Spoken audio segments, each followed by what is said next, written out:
Hi friends, business அப்படின்னாலே sales service. So இந்த ரெண்டு விஷயம் இருக்கும். ஸோ 2S அப்படின்னு சொல்லுவாங்க. ஸோ நீங்கள் வந்து ஒரு ஷோரூம் ஆரம்பிக்கிறீங்க, ஒரு பிஸ்னஸ் பண்ணுறீங்க, ஒருத்தர் வந்து உங்கள்கிட்ட இருக்கிற ஒரு பொருளை வந்து வாங்கிட்டு போகிறாரு அப்படின்னா அது வந்து என்ன? சேல். விற்பனை ஆயிடுச்சு அப்படின்னு அர்த்தம்.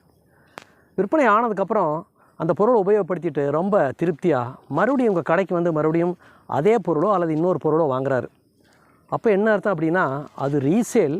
மறுபடியும் உங்கள் மேலே வந்து என்ன ஆகுது? அவருக்கு ஒரு ட்ரஸ்ட்டு க்ரியேட் ஆகிடுது. இந்த பொருள் இவர்கிட்ட நல்லா இருக்குது அப்படிங்கிற ஒரு ட்ரஸ்ட்டு க்ரியேட் ஆகுது.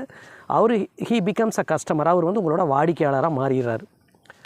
அப்புறம் அந்த பொருளை உபயோகப்படுத்துகிறப்ப அவரோட நண்பரோ ஒரு சொந்தக்காரங்களோ அவர் வீட்டுக்கு போய் பார்க்குறப்போ இது எந்த இடத்துல வாங்கினேன் என்ன ஏதுன்னு கேட்குறப்ப அவர் வேர்ட் ஆஃப் மவுத் வாயில் வந்து சொல்கிறார், இந்த பொருள் இந்த கடையில் போய் வாங்கினா நல்லா இருக்குது, 1 வருஷமாக நல்லா இருக்குது, வேரண்டி இருக்குது, கேரண்டி இருக்குதுன்னு சொல்கிறப்போ அது உங்கள் மேலே இருக்கிற ட்ரஸ்ட் என்ன ஆகுதுன்னா உங்களை வந்து ஒரு பிராண்டாக க்ரியேட் ஆகிடுது.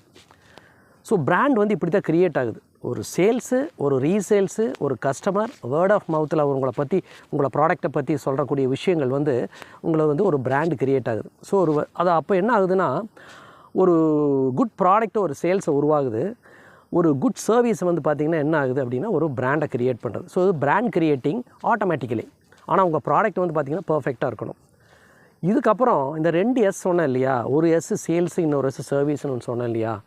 ஸோ ஃபஸ்ட்டு எஸ் நிறைய இருக்கணும்னா if you want your turnover so big, make good service. So 2வது எஸ் சர்வீஸ் அப்படிங்கிறது ஜாஸ்தியாகத்தான் ஃபஸ்ட்டு எஸ் சேல்ஸ் இருக்குது பாருங்கள், அது ஜாஸ்தியாகும். சில பேர் என்ன பண்ணுவாங்கன்னா பொருளை சேல்ஸ் பண்ணுறதோட சரி ஆஃப்டர் சேல் சர்வீஸ் அப்படிங்கிறது பண்ண மாட்டாங்க. அதனால் அவங்களுடைய சேல்ஸ் படுத்துரும். ஸோ எப்போதுமே சர்வீஸ் ஓரியன்ட் வந்து ரொம்ப கரெக்டாக இருக்கணும்.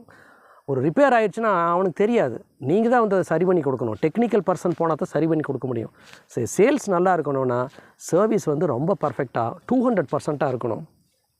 If you create trust, it will become your brand automatically.